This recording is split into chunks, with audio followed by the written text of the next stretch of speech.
क्योंकि दिल्ली की एक बड़ी सीमा उत्तर प्रदेश से लगी है और उत्तर प्रदेश और दिल्ली के अंदर एक जैसी सरकार होगी तो दोनों विकास के पथ पर तेजी के साथ आगे बढ़ेंगे। लेकिन दिल्ली के अंदर केजरीवाल जैसी नकारात्मक सोच की सरकार अगर आ गई तो वास्तव में विकास के कार्यों को फिर से ठप करते हुए अगल बगल के राज्यों को भी उससे वंचित होना पड़ेगा। आज से 5.5 वर्ष पहले आपने मोदी जी पर विश्वास किया और देश ने मोदी जी के नेतृत्व में कार्य करना प्रारंभ किया। 5 वर्ष में 2 करोड़ लोगों को आवास, 4 करोड़ गरीबों को विद्युत के कनेक्शन, 8 करोड़ गरीबों को निःशुल्क रसोई गैस के कनेक्शन, 10 करोड़ परिवारों को एक शौचालय, 12 करोड़ किसान परिवारों को प्रधानमंत्री किसान सम्मान निधि से 6,000 रुपए सालाना देने की व्यवस्था, 15 करोड़ युवाओं के लिए प्रधानमंत्री मुद्रा योजना, प्रधानमंत्री स्टैंड अप योजना, प्रधानमंत्री स्टार्टअप योजना, मेक इन इंडिया के माध्यम से उन्हें आर्थिक स्वावलंबन के माध्यम से रोजगार की ओर अग्रसर करने का कार्य किया गया। 46 करोड़ गरीबों का बैंकों में खाता खुलवाने का कार्य हुआ और 50 करोड़ गरीबों को पूरे देश के अंदर आयुष्मान भारत में प्रतिवर्ष 5 लाख रुपए की निःशुल्क स्वास्थ्य की सुविधा उपलब्ध करवाई गई। भाइयों बहनों, जो ये योजनाएं देश के अंदर लागू हुई थी, ये योजना दिल्ली के अंदर भी लागू हो सकती थी, बशर्ते यहां के मुख्यमंत्री का सकारात्मक रुख होता। लेकिन 5 वर्ष पहले दिल्ली के मुख्यमंत्री के रूप में श्री अरविंद केजरीवाल ने आपको कुछ आश्वासन दिए थे। इन्होंने कहा था मैं पाठशाला बनाऊंगा, जगह जगह अच्छे स्कूल खोलूंगा। भाइयों बहनों, पाठशाला तो नहीं खोल पाए, स्कूल तो नहीं खोल पाए, लेकिन मोहल्ले मोहल्ले में मधुशाला की दुकानें इन्होंने जरूर खोल दी हैं। इन्होंने आश्वासन दिया था अच्छी सड़क दूंगा, लेकिन अच्छी सड़क देने की बात तो दूर, ऐसा लग ही नहीं रहा है कि हम दिल्ली की सड़कों पर चल रहे हैं या किसी गांव देहात की सड़क पर चल रहे हैं। यानी आज भी आप देखेंगे दिल्ली के अंदर इतनी खराब सड़कें मैं तो कल्पना भी नहीं कर सकता था। मैं इस कार्यक्रम में आने में लेट हुआ, 1 घंटे पहले मुझे पहुंचना था, लेकिन सड़कें इतनी खराब हैं, जगह जगह जाम है, लोग परेशान हैं और पेयजल की स्थिति तो इन्होंने कहा था ना मैं आरओ का जल पिलाऊंगा, आरओ का पानी नहीं पिलाए, यमुना जी को पहले से ज्यादा जहरीला बना दिए और जहरीला पानी घर घर में भेज करके स्वयं तो खांसते थे ही दिल्ली की जनता को भी खांसने के लिए मजबूर कर दिया।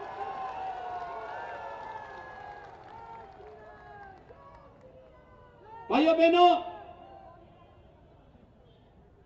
इतना गैर जिम्मेदार और गैर भरोसेमंद व्यक्ति आज किसी के लिए कुछ बोलेगा, कल माफी मांग लेगा,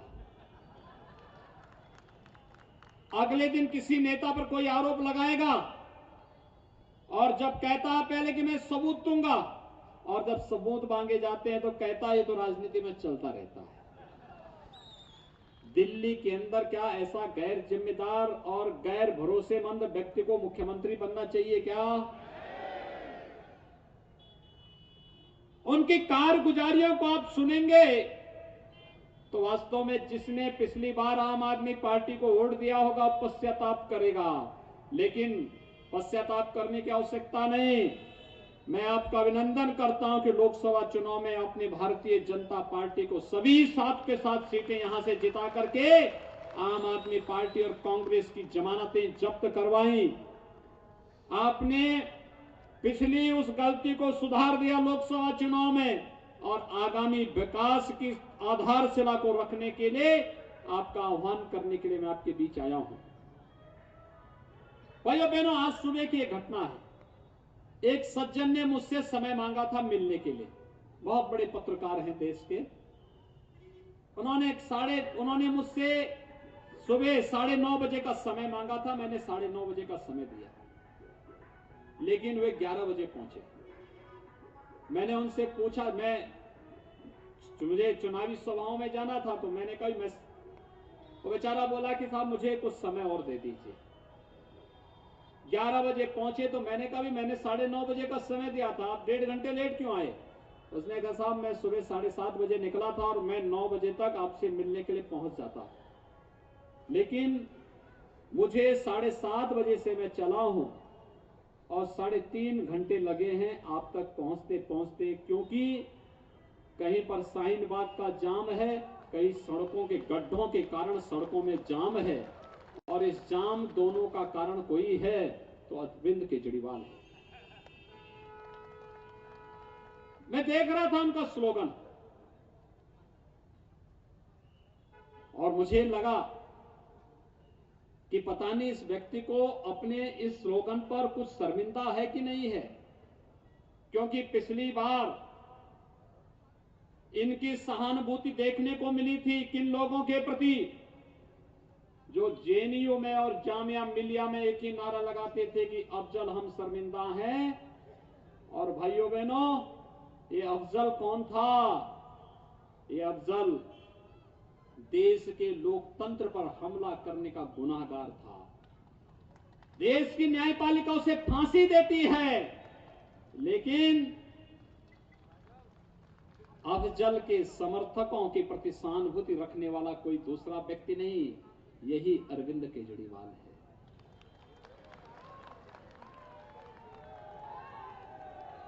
जो व्यक्ति देश के गुनहगारों को दी जाने वाली सजा के लिए शर्मिंदगी महसूस करता हो, क्या उस व्यक्ति को आपकी नुमाइंदगी करने का अधिकार होना चाहिए? क्या उसको यह अधिकार मिलना चाहिए? जितने भी ऐसे लोग थे जो जेएनयू और जामिया मिलिया में भारत विरोधी गतिविधियों में लिप्त थे, नारेबाजी कर रहे थे, जब उन पर मुकदमा चलाने की अनुमति मांगी गई, अरविंद केजरीवाल ने देने से इनकार कर दिया। और भाइयों बहनों, आपने देखा होगा कैसी कैसी हरकतें करते हैं। निर्भया के दुष्कर्म के दोषियों को यह व्यक्ति किस तरीके से उपकृत करने का काम करता है। इनके एक सहयोगी ने सुप्रीम कोर्ट में अर्जी डाल दी कि फांसी नहीं होनी चाहिए। अरविंद जी, ये आपके लिए मुबारक हो, लेकिन भारत की जनता इसको स्वीकार नहीं कर सकती है, कतई स्वीकार नहीं कर सकती है। कैसी कैसी राजनीति ये लोग कर रहे हैं। और भाइयों बहनों, देश की कीमत पर राजनीति, बहन और बेटियों की इज्जत की कीमत पर राजनीति, देश की सुरक्षा की कीमत पर राजनीति, विकास की कीमत पर राजनीति, ये नहीं चल सकता है। और यही आह्वान करने के लिए आज हम सब आपके पास आए हैं कि भाइयों बहनों, आपने जेएनयू और जामिया मिलिया को देखा ही है, लेकिन आपने अरविंद केजरीवाल का एक बयान तब भी पढ़ा होगा जब पुलवामा में हमारे सीआरपीएफ के जवानों पर हमला हुआ था, और तब भारत ने अपने भारत के बहादुर जवानों ने सर्जिकल स्ट्राइक और एयर स्ट्राइक को अंजाम देकर के पाक के अंदर घुस करके पाकिस्तान के सभी आतंकी कैंपों को नष्ट किया था। यह व्यक्ति तब सेना से सबूत मांग रहा था। जब कश्मीर में धारा 370 समाप्त होती है, तब यह व्यक्ति कहता था कि यह ठीक काम नहीं किया। बाबा साहब भीमराव अंबेडकर कहते थे कि धारा 370 देश के अंदर अलगाववाद का कारण बनेगी। देश के अंदर आतंकवाद का कारण बनी धारा 370 को मोदी जी ने समाप्त कर दिया। उसका विरोध करने वाले 2 लोग भारत के अंदर थे, एक राहुल गांधी और एक अरविंद केजरीवाल, और एक व्यक्ति पाकिस्तान से था वे थे पाकिस्तान के प्रधानमंत्री इमरान खान। तब लोग सोचते थे कि पता नहीं क्यों इनमें इस प्रकार की दोस्ती है, लेकिन अभी 3 दिन पहले आपने पाकिस्तान के मंत्री का बयान पढ़ा होगा। पाकिस्तान के मंत्री कहते हैं कि दिल्ली के अंदर मोदी जी की भारतीय जनता पार्टी नहीं जीतनी चाहिए। कहा ना, जिस कार्य से पाकिस्तान खुश होगा, क्या आप वो काम करेंगे? पाकिस्तान भारत की समृद्धि चाहता है क्या? पाकिस्तान भारत की खुशहाली चाहता है क्या? पाकिस्तान ये चाहता है कि भारत दुनिया की महाशक्ति बने। तो फिर अरविंद केजरीवाल और राहुल गांधी पाकिस्तान के स्वर में स्वर क्यों मिलाते हैं? क्यों मिलाते हैं? और भाइयों बहनों, इसीलिए समझ में अब आया होगा कि शाहीन बाग में जो नारे लग रहे हैं और इनके प्रति जो सहानुभूति से अरविंद केजरीवाल की है, ये इसीलिए है क्योंकि इन्हें मालूम है कि शाहीन बाग का ये जो धरना है, ये पाकिस्तान की आवाज को मजबूत करता है, ये भारत की आवाज को नहीं मजबूत करता है। और भाइयों बहनों, मैं आप सबसे अपील करने के लिए आया हूं, अच्छा होता से अरविंद केजरीवाल की सहानुभूति दिल्ली की जनता के प्रति होता। मैं बताना चाहता हूं से अरविंद केजरीवाल से, और मैं उनको चुनौती भी देता हूं। चुनौती इस बात के लिए देता हूं, देश की 2 पवित्र नदियां, एक गंगोत्री से लेकर गंगा सागर तक जाती है, मां गंगा के रूप में हम उसे पुकारते हैं, और एक यमुनोत्री से लेकर के प्रयागराज में आकर के गंगा में मिलती है, वह यमुना मैया है। आप कभी गंगोत्री और यमुनोत्री गए होंगे। उत्तराखंड के हमारे बहुत सारे भाई होंगे यहां पर, उत्तर प्रदेश के हमारे बहुत सारे बंधुगण होंगे यहां पर, वे सब इन दोनों नदियों के महत्व को समझते होंगे। बिहार के भाईगण होंगे, वे बंधुगण गंगा जी के महत्व को समझते होंगे। लेकिन नमामि गंगे परियोजना का सबसे क्रिटिकल पॉइंट था कानपुर। कानपुर के आगे गंगा जी में एक भी जलीय जीव नहीं थे, बदबू थी, पानी जहरीला था, खेत में डाल दोगे फसल जल जाती थी, कोई आदमी स्नान कर दे पूरे शरीर पर लाल लाल फफोले पड़ जाते थे। आज उत्तर प्रदेश के अंदर नमामि गंगे परियोजना में हम लोगों ने 2.5 वर्ष के अंदर गंगा को स्नान करने लायक भी बना दिया है, और गंगा जल का आचमन भी हम कर सकते हैं। ये प्रधानमंत्री मोदी जी के कारण उत्तर प्रदेश के अंदर हमारी सरकार ने किया है। लेकिन प्रधानमंत्री मोदी जी दिल्ली में भी सहायता करना चाहते थे यमुना जी की शुद्धि के लिए। अरविंद केजरीवाल ने सहयोग नहीं लिया, काम ही नहीं करने दिया, एनओसी ही नहीं दिया। और मैं अरविंद केजरीवाल से कहना चाहता हूं, गंगा में आप गंगोत्री से लेकर के आगे प्रयागराज तक, आगे वाराणसी तक चले जाइए, हर जगह गंगा जल का स्नान और आचमन करने लायक गंगा आज हो गई है प्रधानमंत्री मोदी जी के कारण। लेकिन मैं आपसे पूछना चाहता हूं, अगर वास्तव में आप जनसेवक हैं तो दिल्ली की जनता को यमुना जी का जहरीला पानी मत पिलाइए, दिल्ली के अंदर यमुना जी को शुद्ध करिए। आपने नहीं किया। अगर आपने कुछ किया है, एक बार यमुना जी में डुबकी लगा करके यमुना जी के पानी को सार्वजनिक रूप से आचमन करके दिल्ली की जनता को दिखाइए। और दिल्ली की जनता भी आपसे जानना चाहती है कि क्या वास्तव में इन्होंने कुछ किया है। झूठे नारे देना बंद करो, झूठी घोषणाएं बंद करो, जनता पर गैर जिम्मेदारी, जनता के सामने गैर जिम्मेदारी पूर्ण रवैया बंद करो। उत्तर प्रदेश के अंदर तो हम लोगों ने जनता की आस्था का भी सम्मान किया। आप सब जानते हैं, आज से 3 वर्ष पहले उत्तर प्रदेश में दिल्ली से बड़े श्रद्धालु जाते हैं हरिद्वार के लिए, गंगा जल के लिए, कांवड़ यात्रा के रूप में बहुत बड़ी मात्रा में जाते हैं। पहले कांग्रेस की सरकार थी, सपा की, बसपा की सरकारें आती गई, इन लोगों ने बैन कर दिया, कहा नहीं ये कांवड़ यात्रा नहीं चलेगी, अकेले किसी को जाना है जाए। इन्होंने डीजे बंद करवा दिया, माइक बंद करा दिया, शंख बंद करा दिया। घंटा घड़ियाल सब बंद करवा दिए, जगह जगह स्वागत करने की व्यवस्थाएं बंद करवा दी। हमारी सरकार आई, मैंने प्रशासन से पूछा क्या व्यवस्था है, बताया गया साहब पिछली सरकारों ने रोक लगा दी थी। मैंने कभी इतनी बड़ी संख्या में कावड़ यात्री श्रद्धालु के रूप में आता है, ये आस्था तो देश की ताकत है, इस आस्था का सम्मान होना चाहिए। उन्होंने कहा पिछली साल, मैंने कहा इस सारे आदेश वापस लेता हूं। हर कावड़ यात्री के साथ जो समूह के साथ जाना चाहते हैं, डीजे बजाने की अनुमति देंगे, शंख बजाने की अनुमति देंगे, घंटा बजाने की अनुमति भी देंगे, उनकी सुरक्षा की व्यवस्था भी करेंगे और उनके स्वागत के लिए हेलीकॉप्टर से पुष्प वर्षा भी कराने का कार्य करेंगे। भाइयों बहनों, 4 करोड़ श्रद्धालु जाता है दिल्ली, हरियाणा, राजस्थान, उत्तर प्रदेश का गाजियाबाद से लेकर हरिद्वार तक, कहीं तिनका नहीं हिलता। शांतिपूर्ण ढंग से उनका स्वागत होता है, लोग बड़ी सौहार्दपूर्ण तरीके से इन सब कार्यों को आगे बढ़ाते हैं।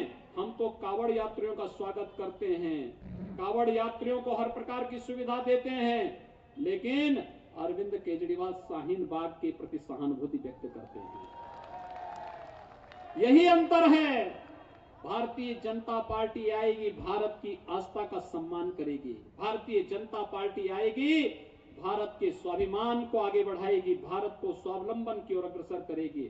लेकिन अरविंद केजरीवाल जैसे लोग होंगे तो ये अफजल जैसे लोगों पर शर्मिंदा होंगे। और इसलिए मैं आपसे पूछना चाहता हूं, भाइयों बहनों, शाहीन बाग तो एक बहाना है, असली निशाना तो इनका है कि मोदी जी के नेतृत्व में एक भारत श्रेष्ठ भारत का सपना कैसे साकार हो रहा है। आपने देखा होगा प्रधानमंत्री मोदी जी के नेतृत्व में आज भारत दुनिया की एक महाशक्ति बनने की ओर अग्रसर है। पहले अमेरिका और ईरान के बीच, पहले अमेरिका या दुनिया के अंदर दो देशों के बीच में तनाव होता था तो अमेरिका वहां पर दादा बनकर के टपकता था, कहता था मैं मध्यस्थता करूंगा, क्योंकि अमेरिका दुनिया की एक सामरिक ताकत तो है। लेकिन इधर अमेरिका और ईरान के बीच में तनाव हुआ, दुनिया से एक आवाज उठी कि मध्यस्थता भारत करेगा।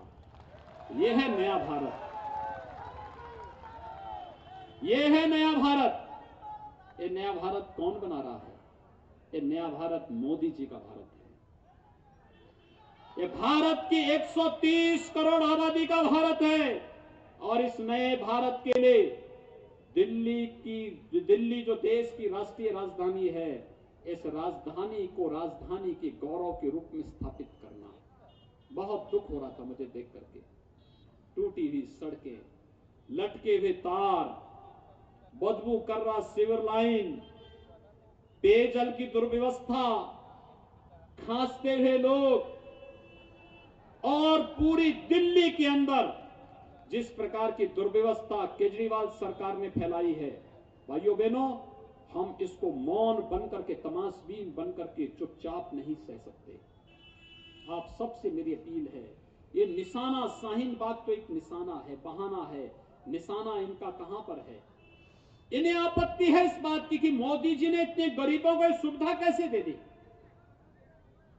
मोदी जी के नेतृत्व में मेट्रो की लाइन कैसे बिछ रही है, मोदी जी के नेतृत्व में रेलवे नए नए कीर्तिमान कैसे स्थापित कर रहा है, मोदी जी के नेतृत्व में हवाई चप्पल पहनने वाला भी हवाई जहाज की यात्रा कैसे कर रहा है।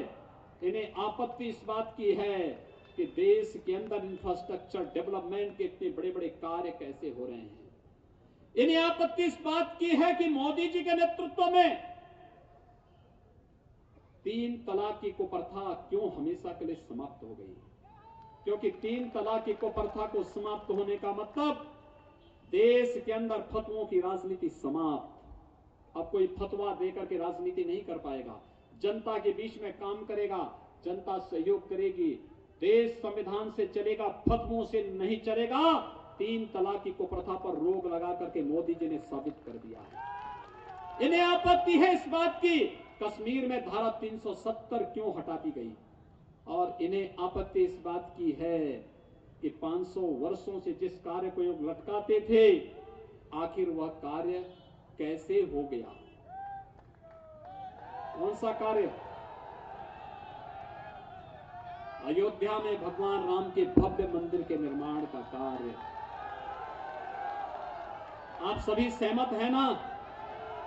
अयोध्या में भगवान राम का मंदिर बनना चाहिए। सभी लोग सहमत हैं? इधर से बताइए।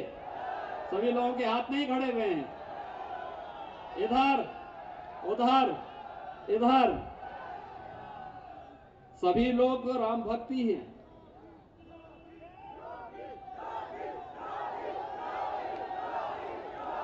आपको याद होगा ना, कांग्रेस के एक नेता ने सुप्रीम कोर्ट में एक अर्जी दी, और अर्जी क्या दी? उन्होंने कहा राम मंदिर के मुद्दे का समाधान नहीं होना चाहिए, डे टू डे की सुनवाई नहीं होनी चाहिए। कहा था ना? श्री कपिल सिब्बल ने सुप्रीम कोर्ट में एक अर्जी दी थी कि नहीं दी थी? वे पूर्व केंद्रीय मंत्री हैं, कांग्रेस के वरिष्ठ नेता हैं, और एक अर्जी केजरीवाल की नजदीकी एक अधिवक्ता ने भी दी है सुप्रीम कोर्ट में कि निर्भया के दोषियों को फांसी नहीं होनी चाहिए। कहा है ना? इन दोनों के अंतर को समझ रहे हैं आप? यानी ये लोग देश की आस्था का भी निरादर करते हैं और देश की बहन बेटियों की इज्जत का भी सम्मान नहीं करते हैं। समझ गए? क्या ऐसे लोगों को सत्ता में आना चाहिए? और भाइयों बहनों, इसीलिए शाहीन बाग में धरना देकर के दिल्ली को जाम करके देश और दुनिया के अंदर भारत को बदनाम करने की साजिश है। दुनिया के सामने भारत की छवि को धूमिल करने की साजिश है। लेकिन हम आभारी हैं देश के उच्चतम न्यायालय के। प्रधानमंत्री मोदी जी के नेतृत्व में उन बाधाओं को दूर किया गया कि अनुवाद होने हैं। हम एक समय सीमा के अंदर हम लोग सुप्रीम कोर्ट के अंदर सभी कागजों की अनुमति देने का कार्य किए, और सभी कागजों का अनुवाद करके हमने सुप्रीम कोर्ट तक पहुंचाया। और सुप्रीम कोर्ट में पहुंचाने के बाद भाइयों बहनों, ये कार्य समयबद्ध ढंग से आगे बढ़ गया, और समयबद्ध ढंग से फिर न्यायालय ने डे टू डे की सुनवाई की। और डे टू डे की सुनवाई के बाद आपने देखा होगा कि न्यायालय ने फैसला दे दिया ना, श्री राम जन्मभूमि पर उच्चतम न्यायालय का फैसला लोकतंत्र की ताकत का और भारत की न्यायपालिका की ताकत का एहसास दुनिया को कराता है। और ये लोकतंत्र की ताकत कोई है तो आप हैं। ये लोकतंत्र की सही ताकत कोई और नहीं, ये जनता जनार्दन है। लोकतंत्र में अपने जनार्दन के स्वरूप को बनाए रखिए। और इसी के लिए मैं आपका आह्वान कर रहा हूं कि भाइयों बहनों, आपकी इस ताकत का एहसास दुनिया ने माना है कि भारत की लोकतंत्र की जो ताकत है, इस ताकत के कारण आज राम जन्मभूमि का विवाद भी समाधान की ओर गया है। और जो लोग पहले कहते थे, हम लोग कहते थे ना कि रामलला हम आएंगे मंदिर वहीं बनाएंगे, हमारे विरोधी क्या कहते थे? कहते थे कि आप नारे तो लगाते हैं लेकिन नहीं बताते कि तारीख कब बताएंगे। और आज तो मैं आया हूं कि हम तारीख भी बताएंगे। हम तारीख भी बताएंगे। आप मान करके चलिए, 3 महीने के अंदर भगवान राम के भव्य मंदिर का निर्माण का मार्ग प्रशस्त होने जा रहा है।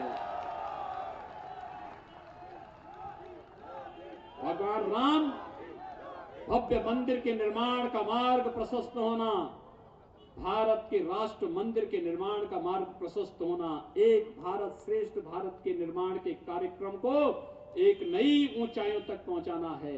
और इन कार्यों में जो बाधक थे उनको परेशानी है, और इसीलिए शाहीन बाग का ये धरना है।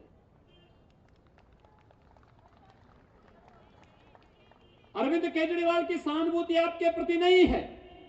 आपको अच्छी सड़क दे, अच्छी सुविधा दे, अच्छी स्कूल दे, अच्छा शुद्ध पेयजल उपलब्ध कराएं, उनकी सहानुभूति तो शाहीन बाग में बिरयानी खिलाने से है। और इसलिए भाइयों बहनों, आप सबसे मेरी अपील, 8 फरवरी को चुनाव है, दिल्ली विधानसभा का चुनाव।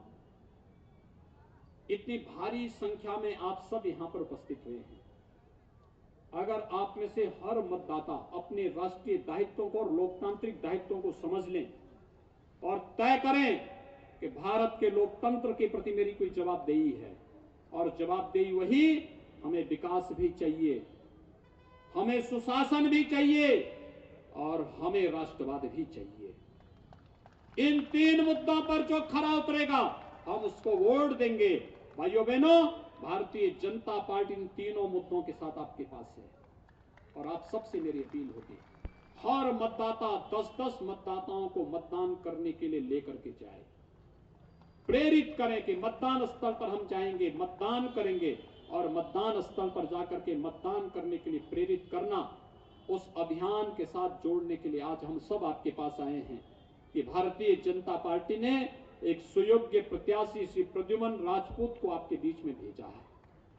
कमल चुनाव चिन्ह के रूप में 8 फरवरी को हर मतदाता 10 नए मतदाताओं को भारतीय जनता पार्टी के प्रत्याशी के पक्ष में मतदान करने के लिए प्रेरित करें, लेकर के जाएं।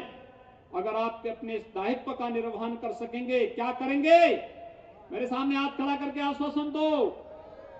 सभी लोग उधर, इधर, इधर, सभी लोग तैयार हैं?